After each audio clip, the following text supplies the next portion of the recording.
The decision to replace William Hartnell was born of practical necessity, but it would end up defining the future of Doctor Who. Something magical was about to happen. Nowadays, Doctor Who sells itself in part upon the idea that every few years they can change the actor.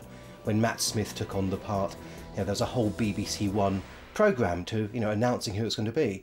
Back then, it was just unheard of. The producers kept the idea that they were phasing Bill out and they were going to have another actor very close to their chests. We drew up and whittled down a great list before we got to Patrick Troughton, although in many ways he was an absolutely ideal choice. A distinguished character actor with a great many varied roles behind him. I think once somebody had suggested Patrick, all the other names were forgotten. We heard it was Pat Troughton when the public heard it was Pat Troughton. There was going to be a changeover and the Doctor was going to be renewed. We throw words like regeneration around, like that's what they thought it was back in 1966. The word regeneration didn't come into it. We don't get that phrase used in the programme for many, many years later. There was no intention of this being an ongoing thing. This was just something that they did in 1966 to keep the show going. It's far from being all over.